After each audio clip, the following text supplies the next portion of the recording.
Good afternoon, dear colleagues. I welcome you to this session, New Developments in Plant Disease Management. I have to start with an organizational announcement. I was supposed to co-chair this session with Professor Mathews PARET from University of Florida. However, as you can see, he is not here. And this is because he, on a very short notice, had to take care of a student of his who felt sick. So he's apologizing that he cannot join the session. My name is Jochen KLEEMANN. I have a PhD in genetics of host microbe interaction, which I did with Paul Schulze-Leffert at the Max Planck Institute in Cologne. I currently work for Bayer since 9 years in fungicide research, or disease control, as we say. And I'm responsible there for, let's say, product-centric research in the area of fungicide resistance research, but also crop fungicide interactions and several other things. Anyway, I welcome you very much here to this session. I'm very pleased to chair this, and I also would like to thank the organizers for giving me the opportunity to do this. As we all know, our world is changing faster and faster. And this prompts us as researchers and scientists to come up with brilliant new ideas and very smart concepts. And this reality, I think, is especially true in the area of an integrated disease development approach, where innovation and new developments are of utmost importance, I would say, more than ever. So let me quickly remind you about the concept of integrated disease management. As many of you know for sure, integrated disease management requires a kind of concerted implementation of a multitude of measures and building blocks that are somehow all interlocked or intertwined with each other. So I've put here the major building blocks of integrated disease management. In blue, the most important is prevention. There's nothing more important than prevention, including all good agronomic practices, which could be, for example, crop hygiene, or having the best starting point, the best genetics and the best seeds, which are most resilient against diseases. And secondly, there is the area of surveillance, analysis, and also prediction to monitor crops, to monitor diseases and pests, and also to predict disease outbreaks, to anticipate and to kind of get ahead of disease outbreaks. And thirdly, there's the area of advice and intervention, which means also crop protection, which should be actually only the ultimate measure, independent of whether it's chemical or biological or even physical crop protection. And last but not least, there's the area of retrospective analysis, where actually the applied measures are used, or the data is used to inform the decisions in the next cropping season. So having an update on all these different building blocks and measures would require a whole conference on its own, I would say. So we therefore had to focus. And in our session, we are actually focusing on prevention, surveillance, and advisory systems. And our speakers will cover the whole space from resistant cultivars, transgenic traits, but also touching rapid diagnostic tools, remote sensing, and early warning or early advisory systems. I also would like to briefly mention that Bayer is also very active in these fields of digital farming. And if you're interested in these initiatives or even products, so zoom into the QR codes or visit us at the booth in the next days. So with that, I would like to introduce the first speaker, Dave HODSON. Dave is a principal scientist at CIMMYT, Mexico, where he is affiliated to since more than 20 years. His original background is geography and geographic information systems, which actually I found quite remarkable because this career path actually shows that geospatial information is really of utmost importance for disease management in general and any surveillance system in particular. He has vast experience in managing GIS-related projects and programs worldwide, really, with a strong focus on developing countries. And he has interest in wheat rusts, especially since the appearance of the UG99, but also other pathogens like wheat blast or maize lethal necrosis. So Dave, please come on stage. We are very much looking forward to your presentation.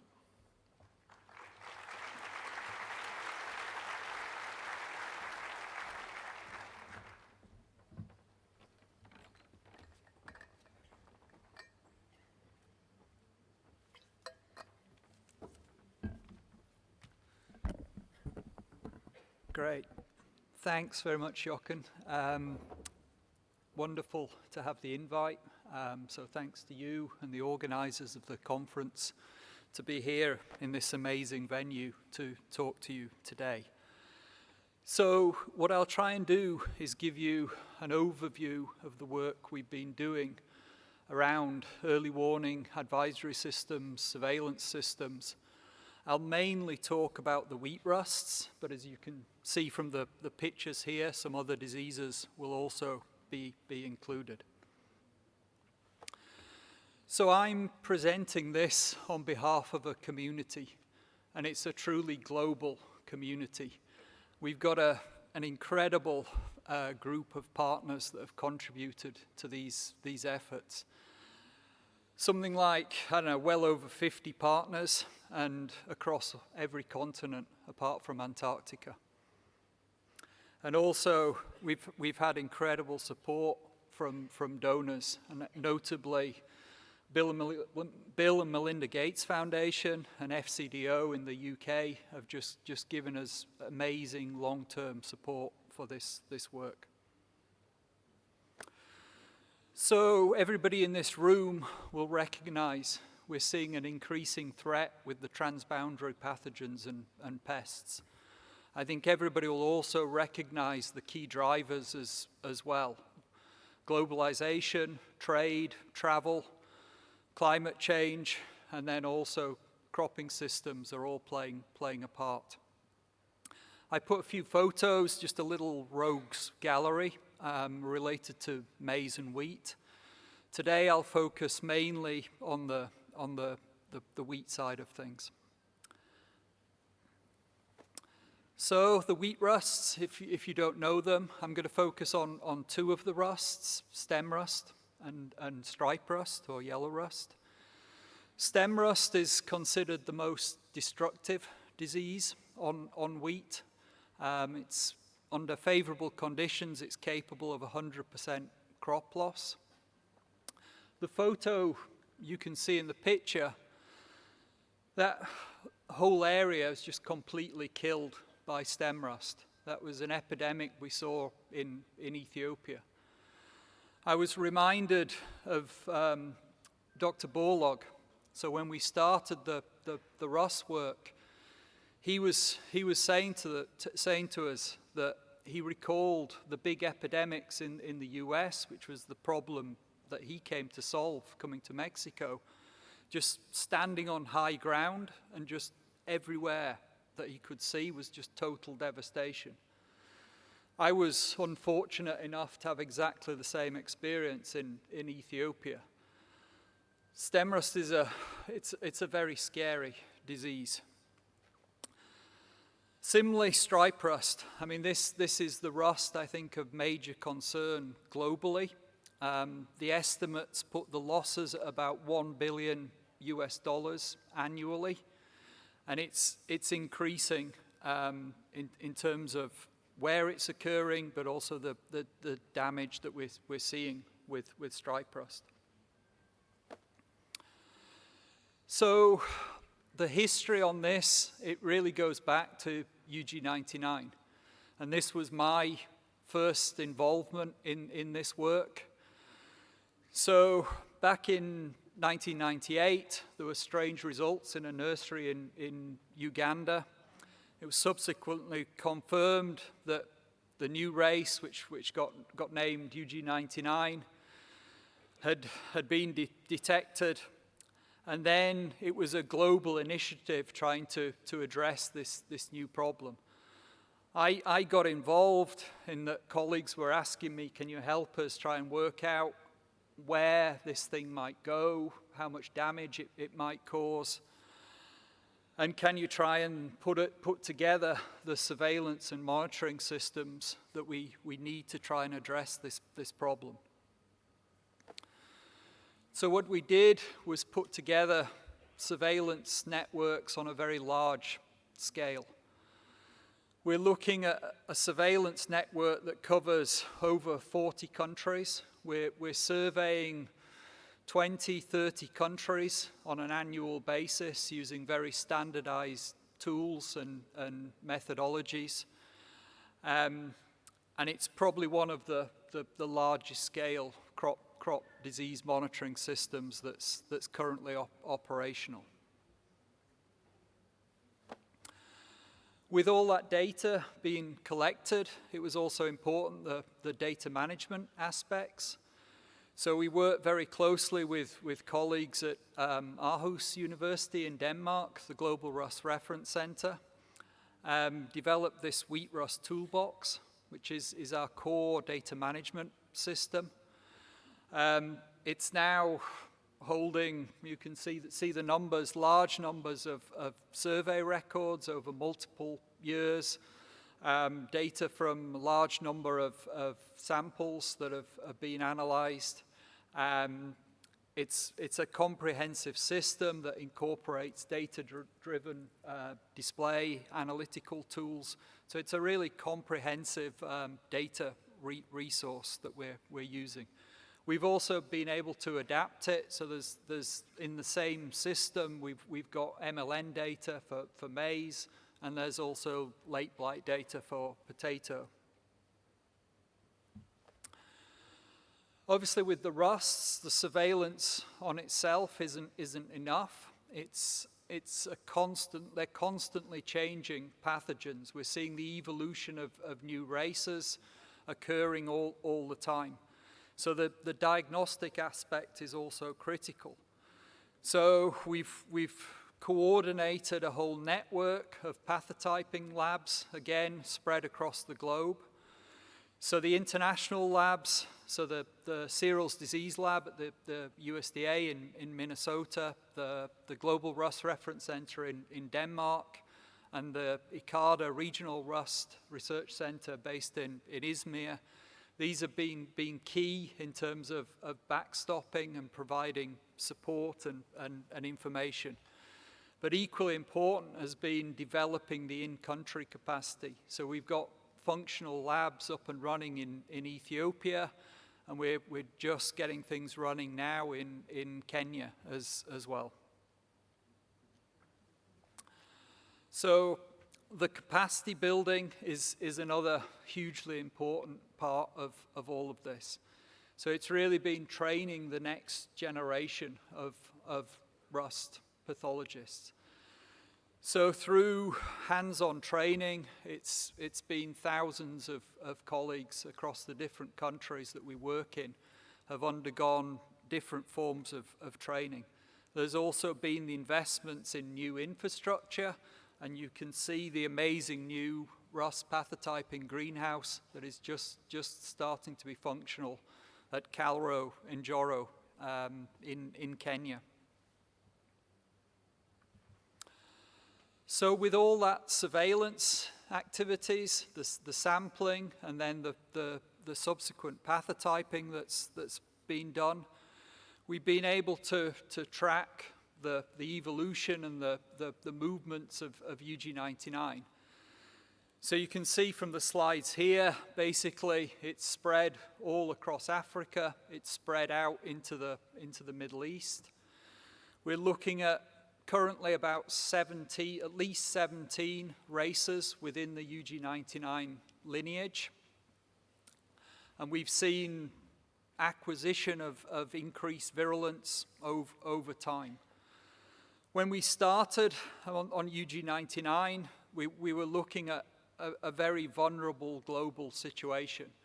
The estimates were 80 to 90% of the world's wheat cultivars were likely to be susceptible to this race.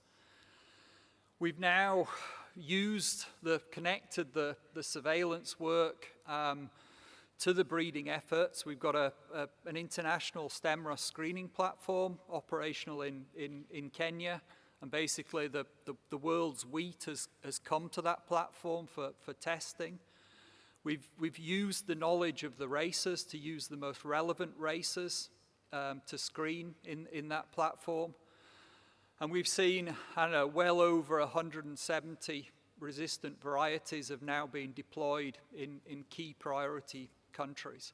So it's really changed that spectrum of high degree of vulnerability, moving to having protection in farmers' fields. But stem rust, it's not just about UG99. There are several other things happening with stem rust as well. We're really seeing it re-emerging as a disease of concern.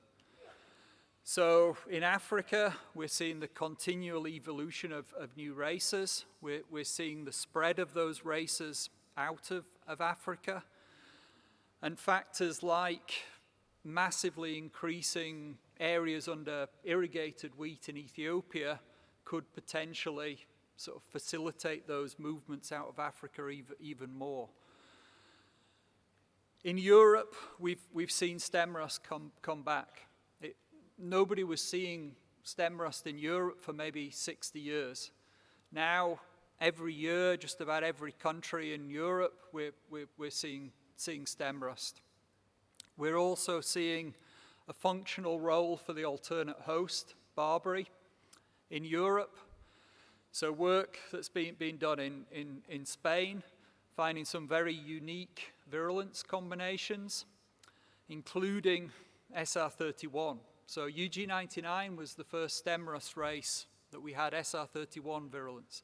We've now got separate independent evolution of 31 virulence coming off a barberry bush in Spain. Similarly in Sweden, we've got sexual populations that are coming off barberry. Anna Berlin from Sweden has a talk tomorrow, so I'd encourage you to go to that.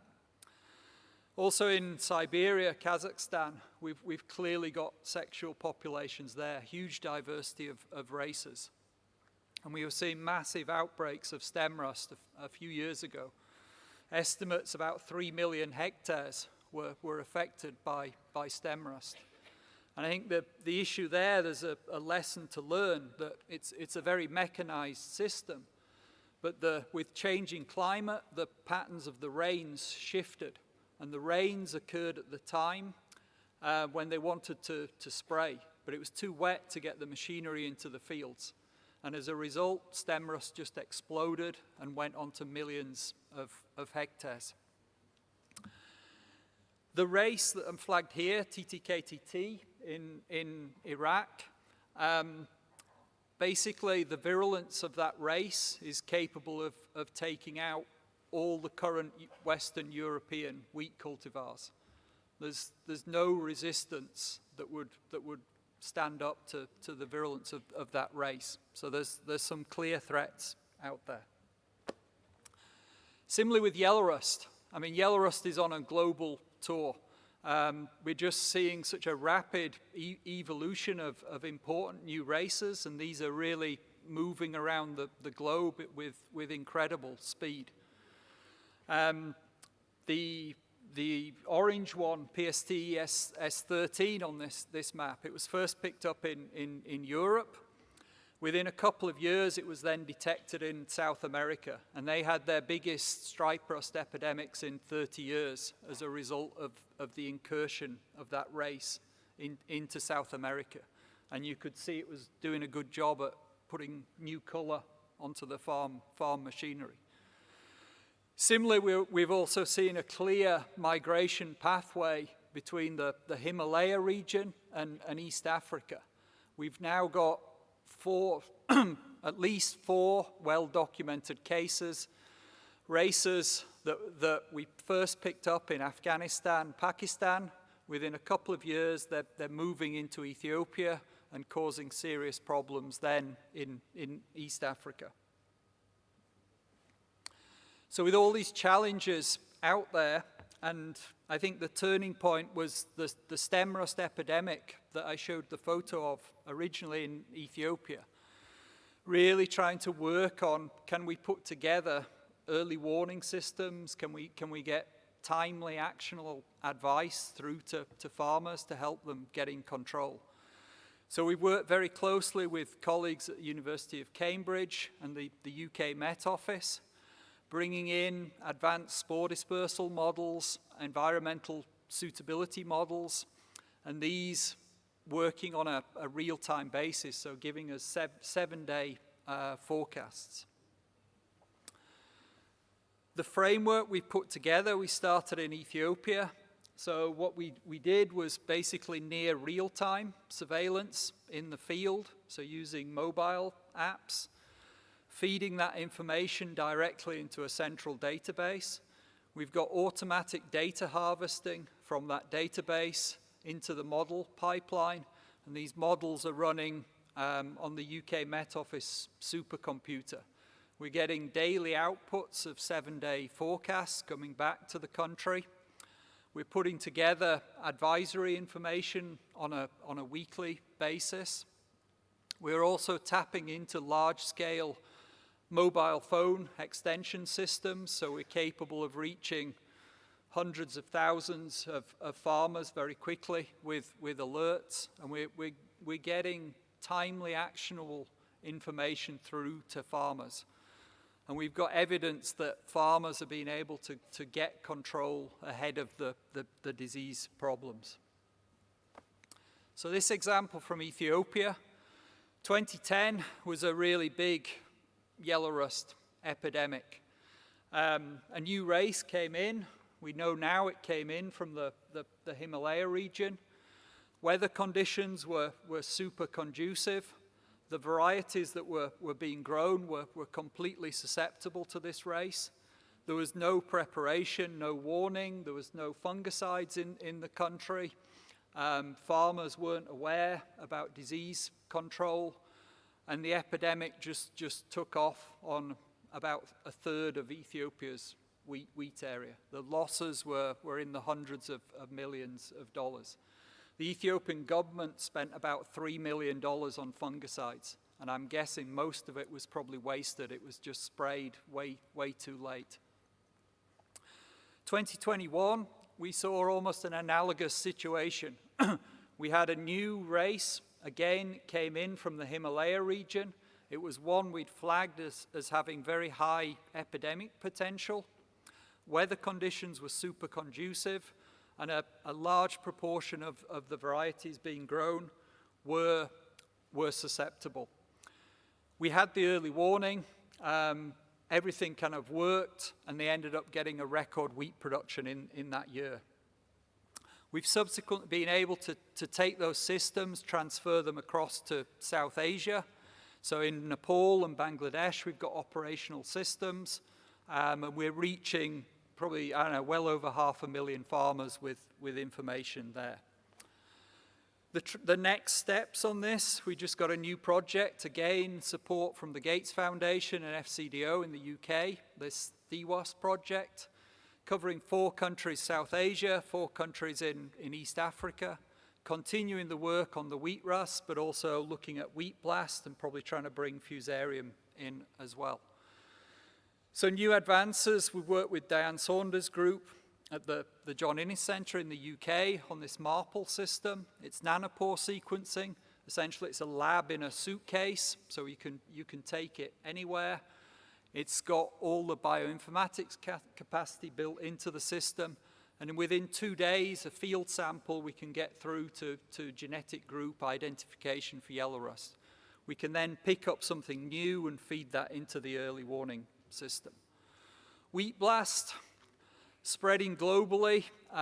It started in South America, it's spread there. It moved into Bangladesh, caused a huge outbreak in 2016.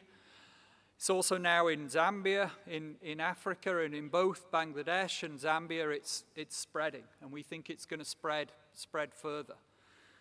In Africa, there's concerns that we have large areas of pasture grasses, which in South America have been shown to be important as alternative hosts. Virtually all those grasses originated in Africa, so there's concerns there.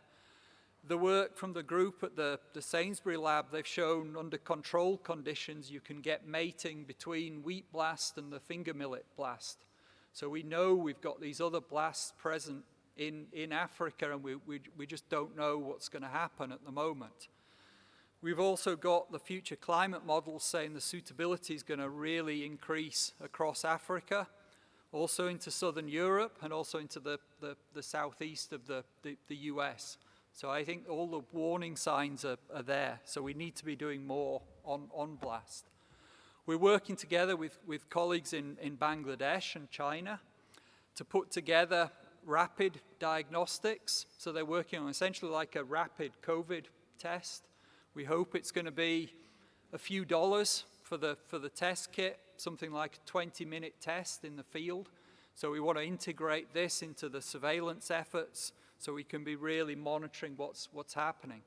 But then subsequently follow that up with the sequencing technology through the colleagues at the Sainsbury lab to have genomic surveillance that we can be really tracking what's happening with the pathogen changes. It's currently stable as far as we know in both Zambia and Bangladesh, but we've seen big changes with blast in South America. So it's acquired fungicide resistance, it's acquired virulence against 2&S, which is the main source of resistance that we've got deployed currently. So we really need to be monitoring closely what's happening with blast. And if that's not enough, then now Fusarium is really coming up in East Africa. And this one, it keeps me awake at night. I think it's a huge challenge. I've never seen Fusarium at the levels I was seeing in Ethiopia last season. Like more than half of the fields were just completely full of Fusarium. Seed production fields were full of Fusarium. I think it's scary, and I think this coming season we're going to have I think high inoculum load is going to be there. The conditions, the weather conditions this season are very, very suitable. We're trying to bring in weather-based forecast models, and we're trying to do as much as we can to raise awareness and get the farmers working on knowing what to do in terms of control with Fusarium. And the Ethiopian government are investing considerable amounts of their own money to create that awareness and get the training in place. So hopefully, I mean, this quick overview, you've seen the sort of systems that we've been able to put in place. And I think increasingly these are needed. And now we're at the point, we've had success with wheat rusts, we're expanding that out, we're bringing new technologies in, but we're also bringing in other important diseases into these systems. So thank you very much, and happy to take any questions.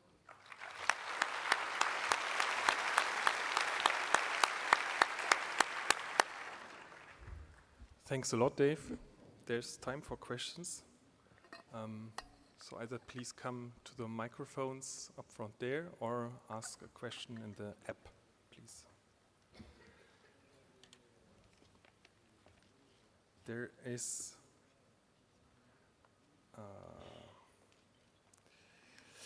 There's one. It's appealing to see the pathological effect on wheat crops.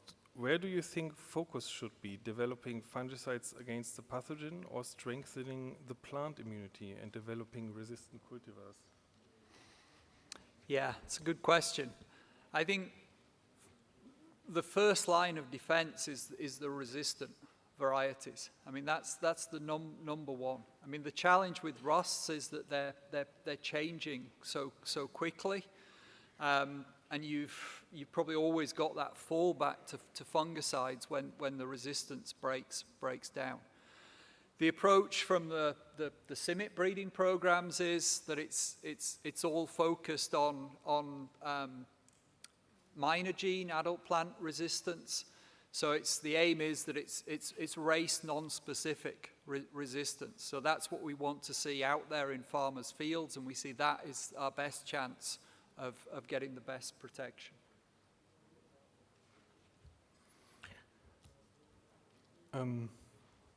I have a question myself, if you allow me. I saw the sequencing by the nanopore technology and the diagnostic.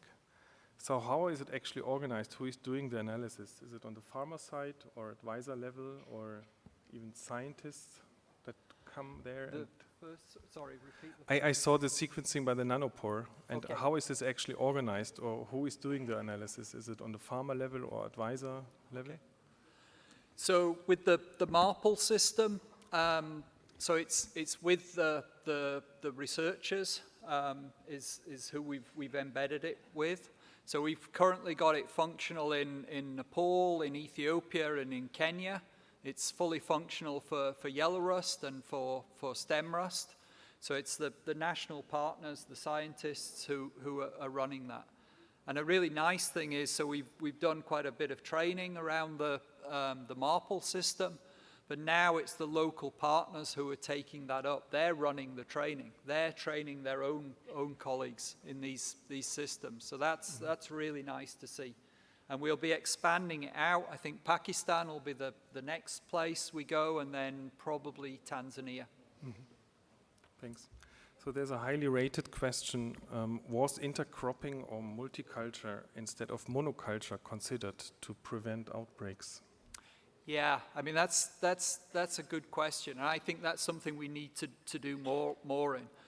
And my understanding is in Europe, and I think Denmark is probably a good example, you're really seeing, varietal mixtures coming in a big way. So I think we need to see more of that. We need to break the monocultures. In Ethiopia, you've just got wheat after wheat after wheat. I mean, we need to change this. I mean, those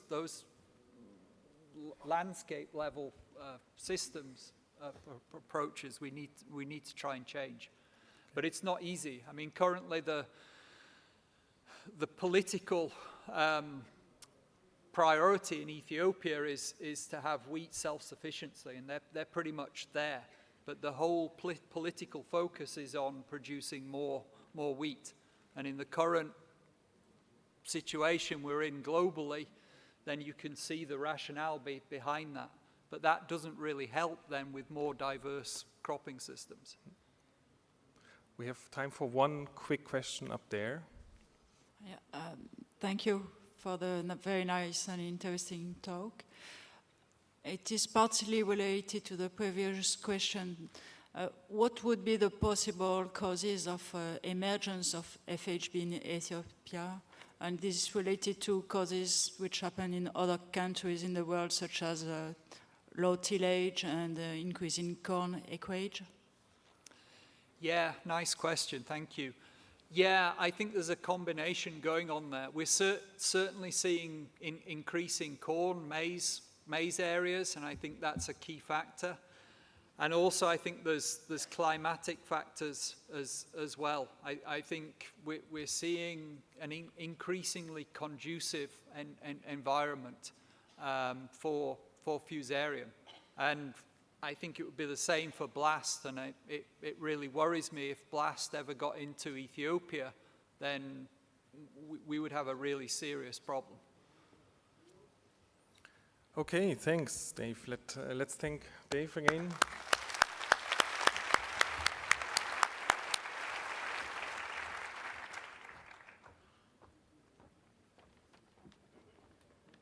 So it's my pleasure to introduce as a next speaker Dr. Lava Kumar.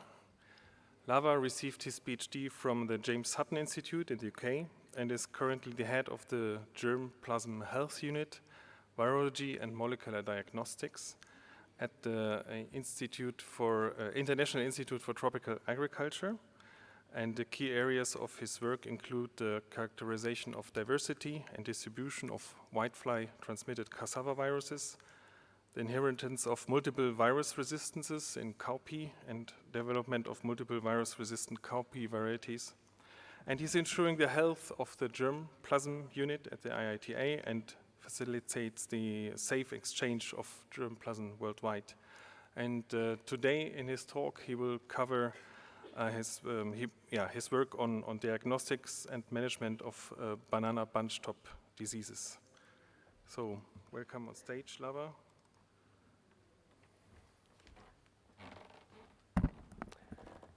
Good afternoon. Thank you, Chair, for the introduction. Yeah, boy, this is a big auditorium. I don't remember ever speaking in such a large auditorium in my career, so it's going to be a nice experience for me to think tomorrow. Yeah. As has been introduced, I'll be talking about virus disease management, moving from fungi to virus, completely different beasts. And I particularly choose to talk about banana bunchy top, one of the oldest known disease in Africa, known for over 100 years, and at the same time, the most neglected disease. Here I show some of the most important virus diseases of food crops. They are tremendously important. They are endemic. Wherever these crops are grown, they are present. And the crops that you see, these are the most important contributors to food security: cassava, maize, yams, rice, and banana. Many know banana as a desert, but in Africa, it's a very important food crop. And how are they managed? I wish I had more time to talk about the efforts that I have put in to conquer many of these virus diseases to attain the stable yields. The biggest successes that we achieved were for controlling cassava mosaic, maize streak virus, and rice yellow mottle. I'm just giving few examples. There are many viruses, of course. All of them are conquered through host resistance. Luckily, the good levels of host resistance were found for all the three virus diseases, and they've been adopted through breeding and then bred into the farmer preferred varieties.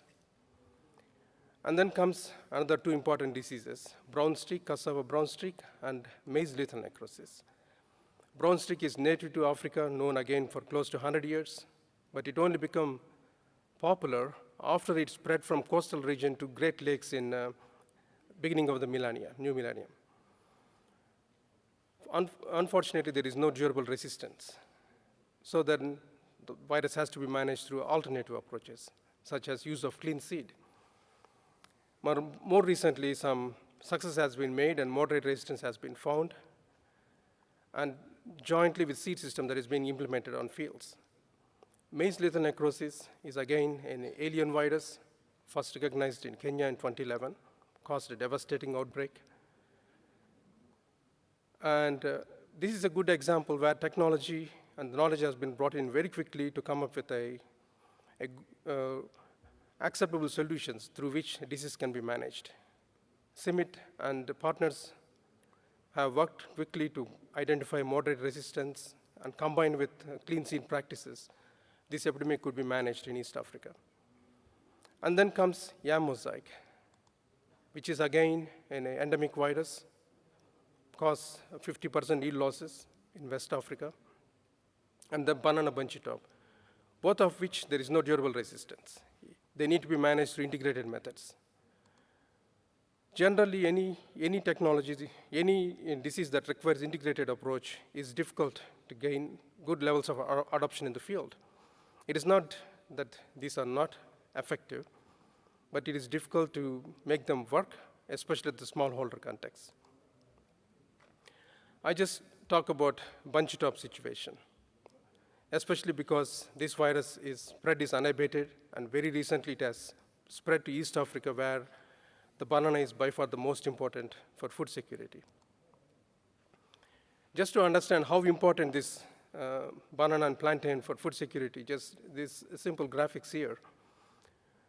More than 50% of the production area, according to the FAO data, is located in sub-Saharan Africa. But if you look at from the production point, it's much low. It's barely 30%.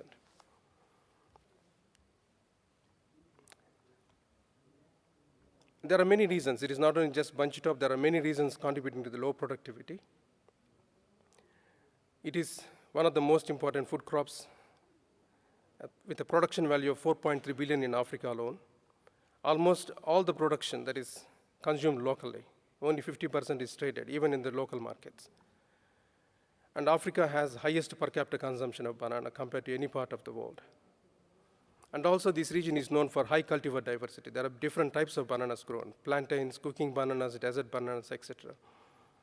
Nearly 50% of the production is in East Africa, and Tanzania and Uganda alone represent 36%.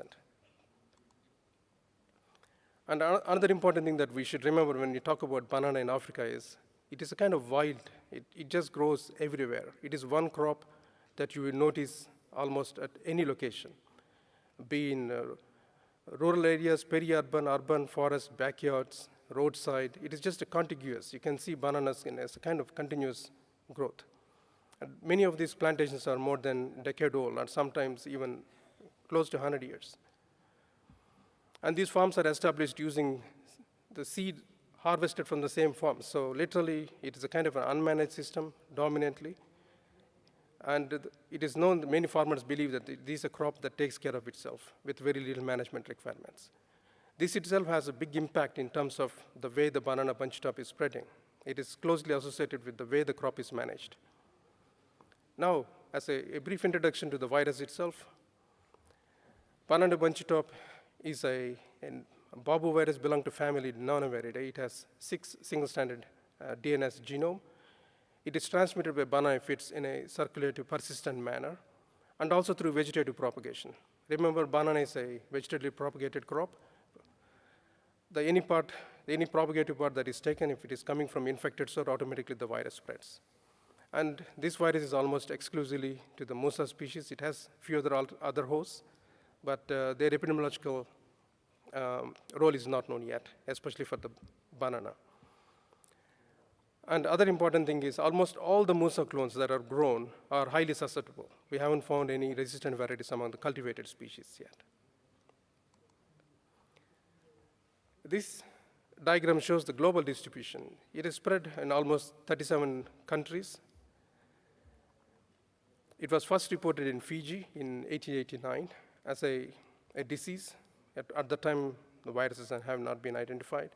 But the virus was characterized in the 1990s.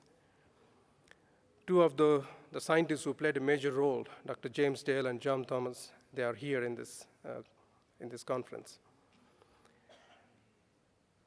The virus it doesn't kill the plant. It just makes the plant stunted. In a typical mat appears like this, especially when the mat is newly infected. You'll see a mix of shoots showing some producing fruits which are previously matured, and then every other shoot that emerges after infection, it does not produce any symptom, any fruit. Sometimes the late infection results in deformed fruits which are not marketable. So literally, within one season, the virus can cause 70 to 100% production loss. This is a typical situation. You see bananas, this picture shows everything normal. But if you go a bit closer, they're all greenish, no fruits, grow much closer. All you see is the stunted plants. Literally, this area is more known for harboring virus than as a production for fruit. There's nearly 70% decline. So this is just most unproductive farms that you see in many parts of Africa where the virus has spread. More recently, this virus has hit East Africa, the situation where it's very grim. You can see these are one of the farms. For a farmer, this is normal field because they don't see any difference between infected banana and the healthy banana. They are all looking green, growing normally, except that the growth is slow. Only it takes 1 or 2 years before they realize the plants are not producing fruits. This is another example. The devastation it is causing has dramatically reduced the yields. The farmers, in their own words, there is no quantitative data, but they say they used to harvest truckloads before the virus hit, but now the production is barely sufficient to sent to market on a cycle. An estimate based on the area affected calculated that BBTV is responsible for 200 to 600 million product value loss each year. This is not a new virus in Africa. And this is a situation before 2008. This is the only information available where the virus is spread. But there were reports of severe epidemics in Malawi, suspected reports from Cameroon, Mozambique, and Zambia, but there isn't any work done. So there were a number of reasons why there was no attention to the disease. But then the major impetus came when there was a global banana conference was held in 2008, where the like-minded people have come to discuss some of the emerging threats to banana. In 2008, there was another epidemic happening which is caused by bacteria called banana bacterial wilt. So the both interest groups came together for the first time to develop a strategy how to tackle the emerging diseases of banana. And then we took a lead on Bunch It Up. We established a strategy and developed a kind of a broad coalition we call it as Alliance. Because it's a transboundary disease, it has to be tackled from countries all affected in a uniform way. One country taking action and the neighbor country affected by the disease not taking any action would not prove effective. So we established an integrated interdisciplinary strategy. It requires, we need to create new innovations because we need new tools, especially the diagnostic surveillance systems. And also the disease has been well established in many forms. We had to find a way how to convince farmers to participate in eradication programs because there is no effective solutions for managing this disease. Today I just only focus on mapping disease spread, which is very important. Knowing where the problem is very, very important. So we started a systematic assessment of the disease situation in a number of countries based on the crowdsourced information, as well as proactive assessment. To put as a quick summary, today the virus is present in 18 countries, including Egypt. Much of Central Africa is affected. That is, in fact, an epicenter where the virus has become endemic. In Southern Africa, the spread is more recent. It happened in the last 10 years. And West Africa, also more recent. It happened in the last 10 years. East Africa is just around past 3 years. Although it was adjacent to the DRC where the disease was first reported, the Bunch It Up only has spread very recently. There are a number of reasons for that. In the past 10 years alone, since 2010, the virus has spread to 7 countries. And in every place where it has hit has caused localized epidemics, or when it has spread to the much broader regions, the devastation is much bigger. All the locations, the countries where we underlined, these are all the first reports that came out since we formed the alliance. And those indicated with asterisks where the disease has been known, but there was no confirmation that whether the disease is present or not. That's where we went and did molecular characterization to ascertain the disease is present and also mapped at the extent of virus spread. One thing that we are curious was to understand how this virus, what is the source for the virus spread, how it is moving within Africa. Are there multiple introductions happening, or is just one isolate moving around? So we did the genomic sequencing of all the African isolates from different countries. And then we compared with those available for other parts of the world in the NCBI gene bank. So this tree is a kind of consensus tree with the 283 isolate, genomes coming from 283 isolates with just one segment, that is the BBTV-R, which encodes for replication initiating protein. As you can see here, there's a nice geographic clustering here. There are 2 different genomic groups. There are a group we call Southeast Asia type, which is mainly present in Southeast Asia and associated islands. And then Pacific Indian Ocean, which is broadly spread occur in a number of continents, from Australia to Africa, including Hawaii in USA. So as you can see here, all the isolates coming from Africa are clustered, which basically indicates the isolates that are spreading in Africa probably have a single origin. In sub-Saharan Africa, have a single origin. When we look at a bit more closely, you can see that almost all the spread is associated with the isolate coming from DRC. So they are forming 3 clusters, DRC, Uganda, Malawi, Nigeria, Togo, DRC, and then DRC, Rwanda, Tanzania, Zambia.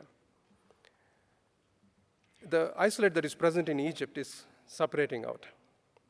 It is very interesting to know that the isolate that is spread into Uganda, which was a more recent report, is directly spreading from DRC, whereas the isolate that has spread to Tanzania has coming from Burundi and Rwanda. Of course, the original source is again DRC isolate. So it shows that it is just a single introduction into DRC, which is contributing to the widespread in sub-Saharan Africa. So basically, from that study, we could conclude that there are at least two events of introduction. A separate events, one introduction in Egypt in 1920s, and then another introduction in 1960s. 1960s is the time the disease was recognized. We really don't know at which year it was introduced. That was the first report. So from there, it has spread to many regions. So in Central Africa, it has become endemic. In other countries, it is emerging as a serious threat. What are the factors driving this spread? We concluded based on assessments interacting with the farmers and all, it is linked with human introduction of infected planting material. Once it is introduced, aphids are all present.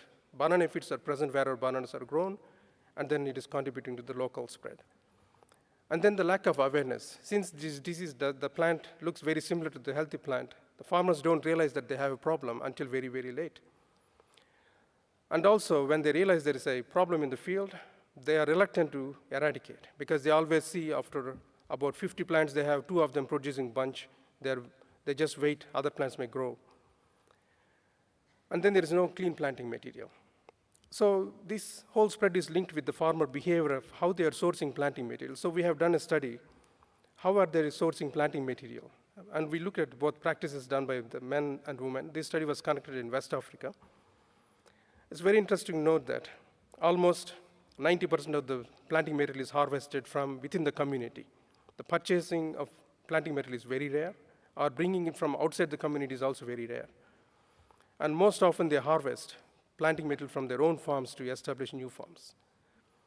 One difference that we noticed was that when the fields are affected with BBTV, there is a relatively higher harvest from their own farms. And this is probably because the infected plants are stunted and they're looking more healthier. The farmers are confused, probably. They think they are much healthier suckers, and they're preferentially harvesting infected suckers. So this is the conclusion we could draw. This means we need to put a lot of emphasis on the planting material movement. Just to give an example, so after knowing this, and simultaneously we have started implementing containment actions. Just as one example from Cameroon, since its first discovery in 2009, we have been systematically monitoring the spread. The disease was first identified very close to Gabon, just in this tiny corner. And we continue to monitor for the spread in all the banana production areas. The disease, because of the containment actions and awareness, have been pretty much localized to that area. But then we implement eradication in one farm, and we go next year, we'll see disease appearance in another 2 farms. So this number of infected fields that we are identifying here in each year, they are all the new infections. The moment we identify an infection in the farm, we implement eradication, but then the disease is reappearing. That shows how difficult eradicating this disease is. Altogether, since its identification till 2017, where we have stopped this regular surveillance, the virus is localized to the southern region, which is kind of success, but has spread almost to the 450 square kilometers, but the disease is localized in clustered manner. We also find that kind of regular conventional surveillance is very difficult, it's very expensive, and time-consuming, and also sometimes inconvenient. We will not know where the bananas are present without having the local resource persons. So we started tapping into these remote sensing approaches.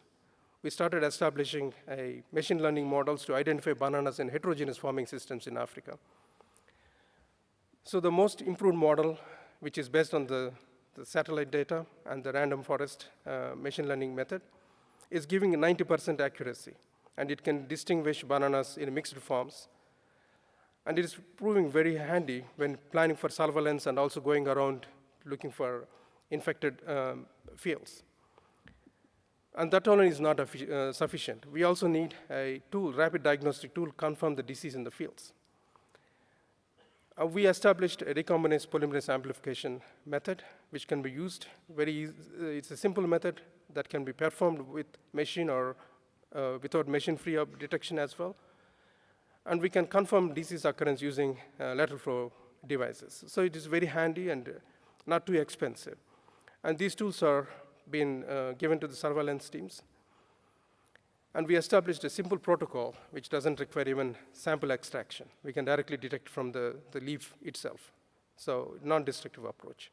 It's highly sensitive, and we can use this approach to detect virus in both plant as well as aphids. So we combined all these tools, remote sensing and the rapid diagnostics, and we created a mobile app, simple ODK-based mobile app for rapid surveillance, which was given to the teams. They can be used for surveys. And the good thing with this approach is that we can monitor in real time, and then we can map as we find the disease fields. We can check where is the likelihood of the next infected field, and we can move. And this tool has been used for rapid delimitation surveys in Tanzania by our colleague, Dr. George Mau, who implemented this activity. Within 4 weeks, with 200 surveyors, we managed to cover the entire major banana production area, covering nearly more than 1,000 sites and 16 regions, which has confirmed disease presence in 12 of the 16 regions. And this data showed that for the first time, since the first report in 2021, the virus actually spread into almost all the major banana regions in Tanzania. Almost 71% of the banana production area is now having the inoculum within there. If we don't take action, the entire production is going to be under risk. The another example is that we have used this tool in another country, Togo, for successful implementation of early detection and eradication. This is the only example where we managed to quickly detect and eliminate the virus. But unfortunately, now we are seeing the recurrence of the disease coming from Benin, spreading into the Togo. So this shows that sometimes even if we eradicate, if the neighboring country has the virus, there is still high risk of virus spreading back into the country. So we need continuous monitoring. Now, to conclude my talk, how do we control? Yes, we can characterize the disease, we can map the disease, but if you don't give solution to the farmer, that is not going to help. There is no host resistance. Host resistance would have been very easy as a simple technology for rapid adoption. So it requires an integrated approach. One thing that we have realized in our experience is that awareness is important. In most places, the disease persisted and established because either extension officers or the farmers, they don't know that they have a disease in their backyard. So awareness is the #1 requirement. So we have put a lot of emphasis on raising awareness and also putting, informing and farmers about the risks associated with moving planting material, especially if they're in a region where the disease has been already confirmed, and encouraging farmers to source clean planting materials. We have also started, there is a lot of work done in the past on the screening germplasm for host resistance. It is not that there is no durable resistance, but definitely there is quantitative resistance. And there is a promise here. We started evaluating germplasm that is available in IITA gene banks, and we found an interesting pattern. There are some clones which have moderate resistance, and there are some clones which have moderate resistance to the vector. And what we found is a pattern which is reciprocal. If a clone is having resistance to bunchy top virus, it is highly susceptible to vector. Of course, this is only a small subset of 44 genotypes. We don't know whether this pattern persists if we expand the excisions. But from this study, what we have learned is that there is a hope for the breeding. There are already fantastic genomic tools available. Banana genome has been characterized.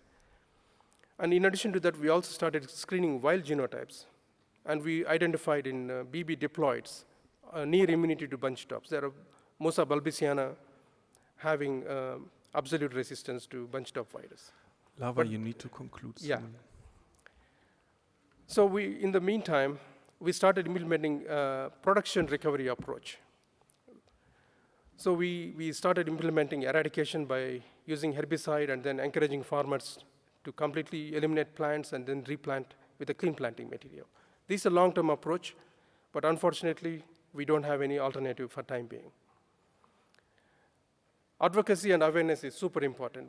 This may sound old-fashioned, but this is very, very important. Telling how important a disease and what steps need to be taken to prevent its expansion makes a big difference. To conclude, bunch top is yesterday problem, if I had to use a quote from Dr. BRABHAM. Nothing has been done for a long time. Whatever we are showing now, it's only from the intensive effort from the last 1 decade. It requires not one approach, but it requires a multifaceted approach to contain and recover production. It is going to be a slow path. But if we don't do it, the only way is that the virus is going to take over the production, and the most important food crop will be at risk. And there is a need to put emphasis on supplying clean planting material. That means emphasis on clean planting, clean seed systems. And we also noticed that the success of eradication, if a farmer has to implement eradication, it's slightly laborious and time-consuming. He would not be motivated to do it unless there is going to be some incentives. Planting material seems to be one of the useful trigger for that. And then the new knowledge and the genotypes, the resistance and the tolerance offers a new hope. With that, I would like to acknowledge a number of people who are contributing to this work, and also the donors who are supporting bunch top recovery, the containment effort in the last 10 years. So if you have any questions, I would take. Thank you very much.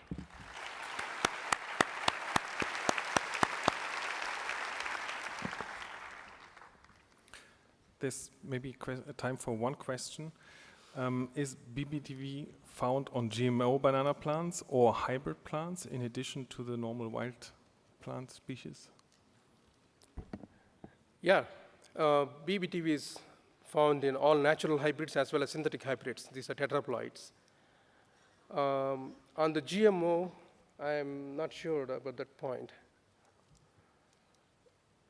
There are no commercial GMOs in Africa. Okay, thanks. Yeah. So, thanks, Lava. Thank you very much.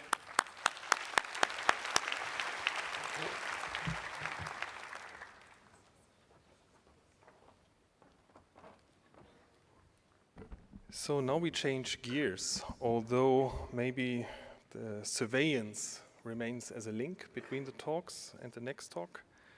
But now it's actually the crop plant itself who does the surveillance. So we are now entering the area of plant immunity and plant immune sensing and sensors and receptors. And it's a pleasure to me to introduce Helen BRABHAM. She's currently a team leader at the 2 Blades, based in Norwich, UK. She did her PhD with Matt Moscow at the Sainsbury lab in Norwich, working on mapping and cloning disease resistance genes in barley against fungal pathogens. So she has a strong commitment to really understand plant immunity, and she's using her knowledge on NLR receptors to generate disease-resistant crops in a much more streamlined and accelerated fashion. Helen, the stage is yours.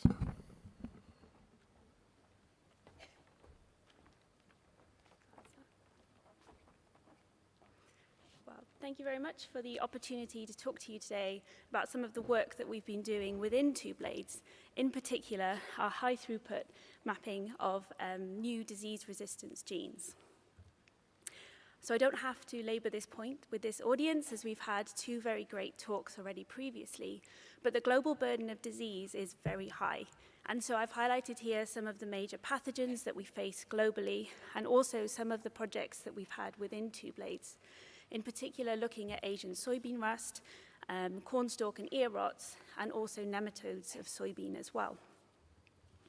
So a little bit more about what 2 Blades is. So 2 Blades is a non-profit organization that was set up 20 years ago to really facilitate the translation of the excellent scientific insights and advances into the field to create innovative disease-resistant solutions.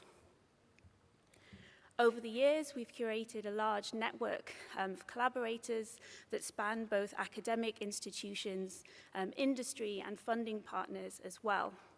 And so collectively, we've worked across different crops, across different pathogens to implement different solutions. And across this network, we have a wide understanding and knowledge of the plant immune system.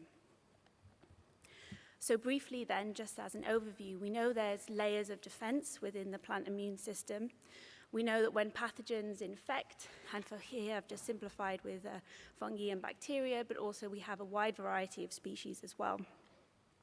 So when these pathogens infect, they release these molecules and also effectors as well into the extracellular space, which can be recognized by so-called pattern recognition receptors, and then also intracellularly with other immune receptors known as NLRs. So recognition by NLRs and also PRRs results in a diversity of defense responses that are gene-specific and pathogen-specific as well. And so for this talk and this project that I'll share with you today, I'll be focusing on the NLR class of immune receptors. So I've just mentioned we know quite a lot about the immune system already. So with the new sequencing technologies and new bioinformatic tools, we're able to pull out these NLR genes from plant genomes. However, from any individual plant, we're quite often left with hundreds of candidates to work with. And so predicting which ones of these are going to be functional can be a major challenge. Secondly, even when we have these functional genes, how do we get them into the crops of interest? So introgression from wild species is limited by sexual compatibility.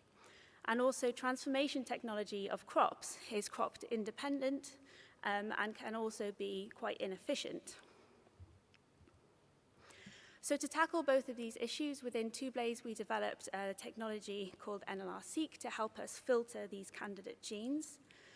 And secondly, we had the opportunity to partner with Kaneka, who were formerly Japan Tobacco, who developed a highly efficient wheat transformation system. So working with these NLRs, we can delve into a wide history of literature. And so historically, these NLRs were thought to only be expressed in infected plants. And so plants that don't face pathogen challenge, these are repressed or turned off. This led to the idea of this growth defense trade-off with detrimental phenotypes of, for example, stunting or reduction of yield upon expression of NLRs. However, work that was being done in the lab of Matt Moscow, working out of the Sainsbury laboratory, found that this wasn't quite the case and made the observation with working with NLRs in barley. So here, for an example, we were working with MLA3, which is a single NLR that recognizes Magnaportha oryzae, which is the causal agent of rice blast. So here, we were working to validate this gene via transgenic means. And interestingly, phenotyping the transgenic lines, we found that there was a correlation with the copies of the insert of the transgene and the resistance. So you can see on the right-hand side, we get a tending towards zero of increased resistance, the higher orders of copies that we have. If you're interested in this story, then I encourage you to attend the talk by Diana Gomez de la Cruz, which will be happening tomorrow in the immune receptor session, which I believe is 5.4. And so again, this observation was made with another resistance gene, MLA7, which confers resistance to barley powdery mildew. And so again, we see higher order copies in the transgenics of this gene and increased resistance. Crucially, this increased resistance was still specific for specific recognition of the pathogen product. So on the graph on the right-hand side, you can see the darker purple squares indicating resistance only upon the presence of AVR A7, which is the recognized effector in the pathogen. So this observation was really interesting and wanted to see how widespread this was. So we then looked into Arabidopsis thaliana, the model plant, and so this has a very well-characterized complement of NLRs. So we looked at the expression level of all NLRs and generated a histogram, and you can see everything that I've annotated here is a known NLR, collectively conferring resistance to bacterial pathogens, fungi and mycetes as well. And you can see that the top 25% of expressed NLRs is enriched with these known and characterized resistance genes. Again, we wanted to see how far this goes across species. So took a wide variety of wild relatives that have been worked with extensively for finding new disease resistance.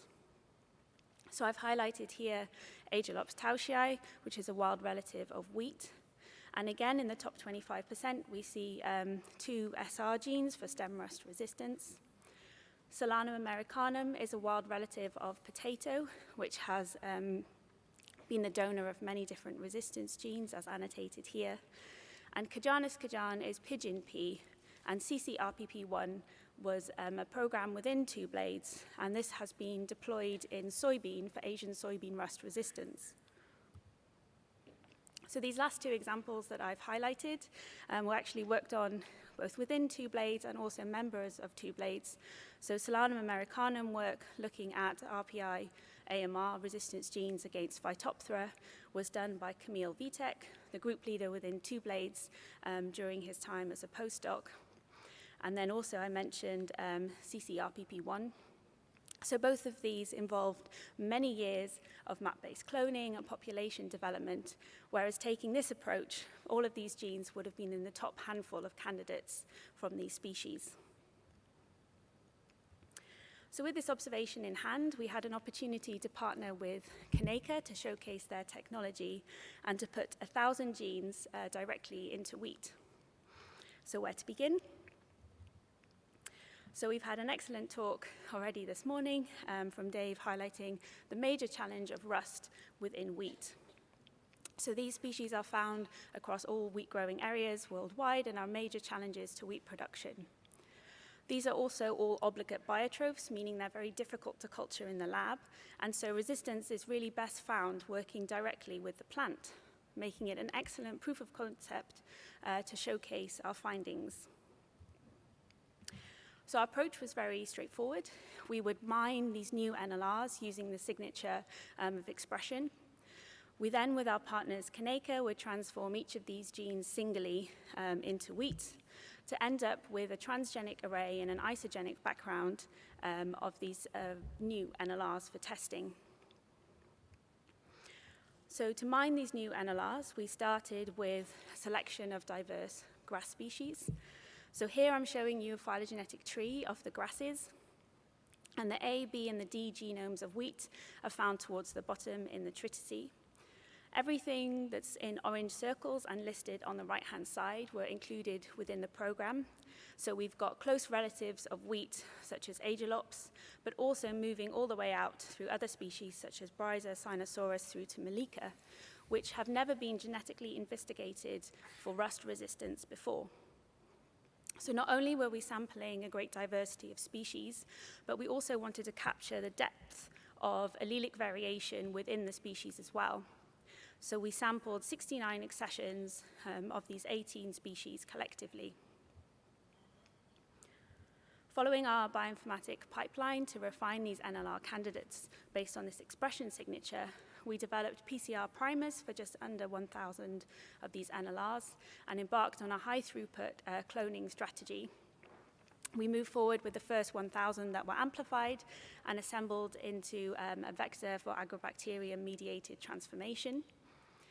We then handed these to our partners, who performed over 6,000 transformation events for 999 NLRs, and we successfully obtained seed from 995 of these.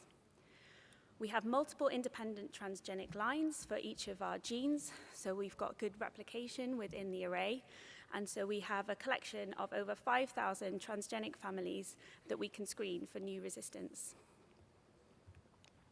And that's exactly what we did. So I'll share with you today the story of stem rust.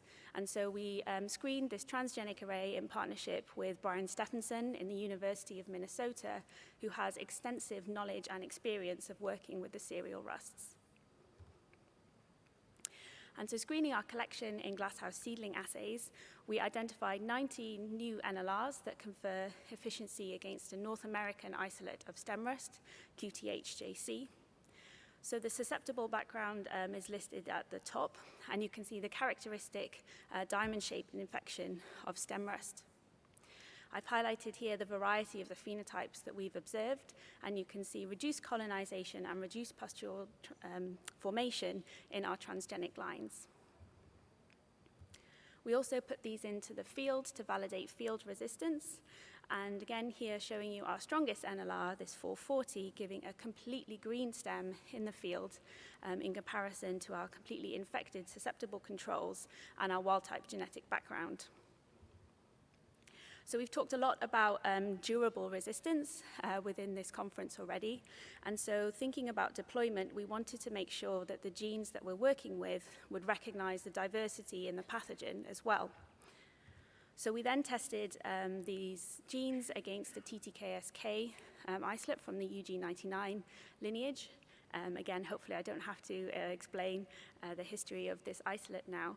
But the resistance that we see in our transgenic lines are giving, again, reduced colonization, reduced pustule formation in comparison to the susceptible family on the right-hand side. So working with this large collection and this transgenic array has been really great for validating resistance directly in the crop. But also this new suite of NLRs that we're finding gives us an opportunity to understand how they're working in more great detail.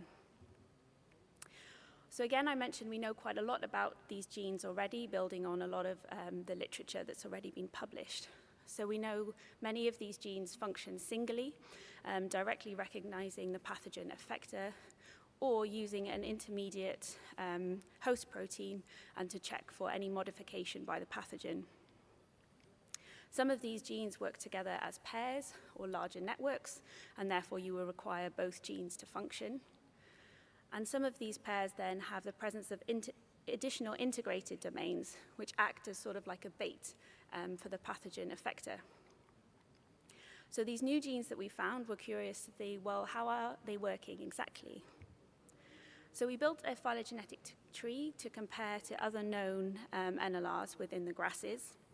And here I'm showing you collectively from a wide variety of species, such as wheat, sorghum, brachypodium, and rice, for example, with collectively a lot of already known NLRs against leaf rust, xanthomonas, powdery mildew, and the other known stem rust resistance genes. The genes from this program are listed as NLR appended with a number, and you can see that they are spread around this phylogenetic tree, indicating that they might be working in different ways. Curiously, these genes that I mentioned with these additional domains that act as baits are quite often found in this major integration clade 1, this C16 clade. And these genes are known to partner with other NLRs that are based in the C7 clade on the right-hand side. So the eagle-eyed amongst you might have already seen that we actually get 5 of these NLRs from our hits that are coming from the C7 clade, which was quite surprising. And we were curious then to know, well, how exactly are these genes functioning? So I mentioned in our transgenic array that we've put these new NLRs singly into our transgenic background. So either then we're getting a newly described function for these genes, a direct recognition of pathogen products, or actually we're getting interspecies pairing and the forming of new resistance specificities. So what could be happening then is these new NLRs coming from these donor species are actually partnering with endogenous NLRs already present in the wheat background. The transgenic background is susceptible, so we know that any endogenous pairs aren't working. And so any new interspecies pairings could then be able to overcome pathogen suppression or actually have new resistance recognition. So not only are we building an array to find new resistance genes that we can use to build gene stacks, but also shedding light on the molecular mechanisms of how these new NLRs are actually recognizing the pathogens. So our proof of concept work is wheat. In wheat has shown that this is a very effective pipeline for high throughput screening. But going back to the examples that I showed in the beginning, we know that this expression signature is present across monocots and dicots. So we can use this to build NLR libraries from wild germplasm and wild crop relatives for almost any crop species. We've shown that screening the library works really nicely in transgenics. You can test with agronomically important pathogens and look for functional resistance directly in the crop. However, this NLR library could also be tested using in vitro methods, such as protoplast assays, to look for direct recognition of any pathogen products, and also could be tested via transient transformation, such as infiltration. So this pipeline can be tailored for any pathogen and any species, depending on their requirements. And importantly then, this enables gene testing to be done at a scale that hasn't been able to be done before. And really, through refining our candidates and prioritizing based on this signature, we can enable high-throughput rapid trait discovery. To put this into perspective, rather optimistic view of conventional methods, we're usually looking at starting with a handful of resistant germplasm, looking at a timeline of 5 to 10 years, going through population development, mapping, gene validation, to end up with a few genes and very often pathogen-focused. Taking this approach, we've accelerated gene validation. We can go directly from a wild germplasm and a very large collection of diverse plants. We can clone these NLRs directly, or we could build a synthetic library. We can transform and do phenotyping to validate this array. And importantly, we ended up with an NLR array that is valid and can be tested against many different pathogens. And importantly, repeatedly interrogated following pathogen evolution to validate recognition or potentially find new resistance genes against new virulent isolates. And so at the end, or hopefully ongoing, we'll have a resulting array of validated NLRs that have been found to show resistance against a wide variety of pathogens. So not only will this database and collection allow us to build tailored gene stacks for deployment, importantly regional deployment based on pathogen populations, but also provides an incredible database to do further bioinformatic analyses as well, and really understand how these genes are working. So furthermore then, what we'll be doing with this collection is going back and characterizing the genetic diversity that's from these wild accessions, looking at allelic variation, potentially then being able to identify genes that could be targets for gene editing. We can integrate as much data as possible, in particular from genomes of wild relatives, the more they become available, to identify further signatures and refine our pipeline further to be able to predict functionality in these NLRs with higher accuracy. And then we can go on to create more crops and more pathogens to build an extensive and wide-ranging database that we can use to have durable, resistant crops in the field. So with that, I'd like to thank everybody that's been involved in this project, in particular everyone from the KNACA team who did incredible amount of transformations and have been really excellent collaborators to work with. Again, our collaborators for screening, Brian and Odie in the University of Minnesota, and Amelia Hubbard from NIAB in Cambridge. We've got the Two Blades team working with as well, and the wider Two Blades team working on other projects, not just NLRs. And of course, Matt's lab as well at TSL and now in the University of Minnesota. The wider Two Blades, we've got a lot of projects ongoing. If you are interested in more details about the project that I've just told you today, you can check out our preprint paper with the QR code. And if you are interested in finding out more about what we're doing or potential collaboration and working with us, then please get in contact with our business development manager, Apollonio Huerta, who will be able to facilitate that conversation. Thank you very much for your time.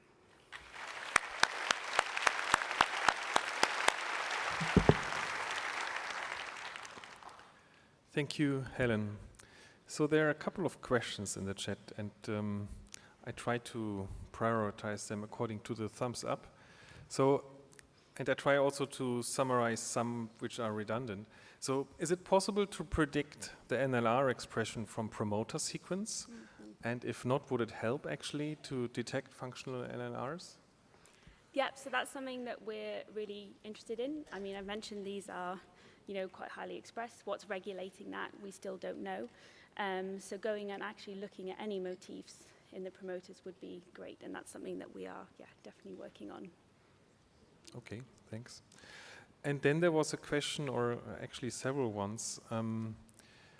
Is there any yield penalty associated with that? So this is a really interesting question.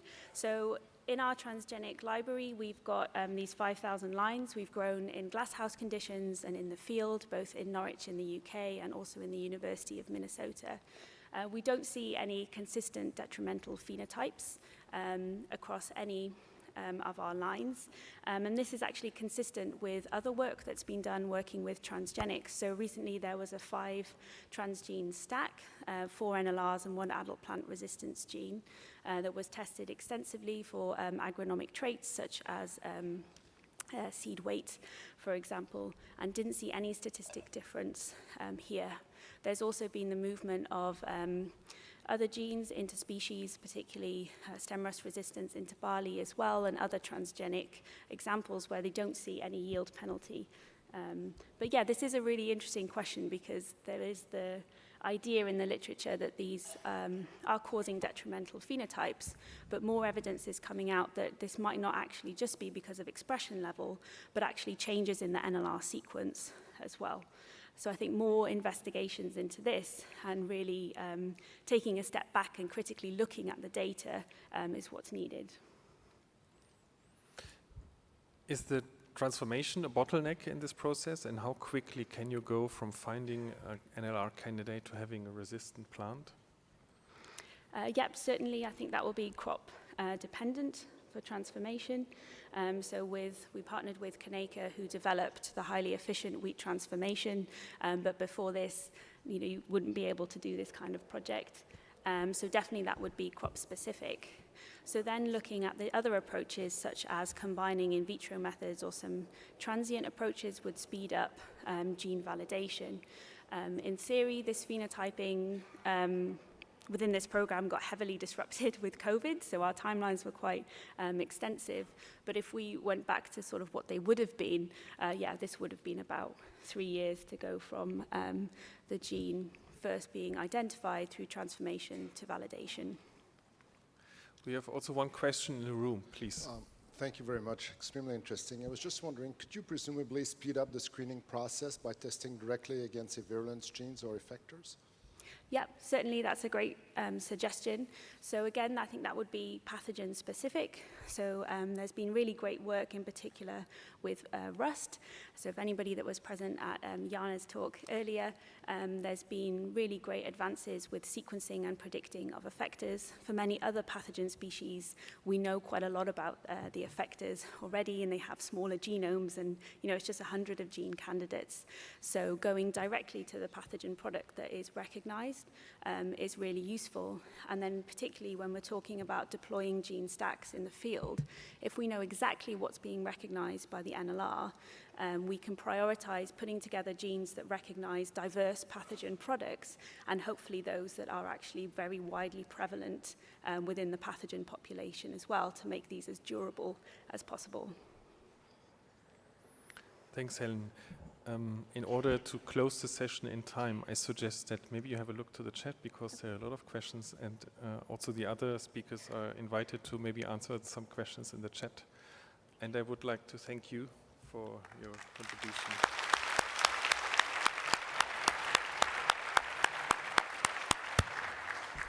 So I'm closing here, and I thank all the speakers for their contributions and the nice talks, and I also wish you a nice rest of the day and with interesting insights here at this conference. Thanks.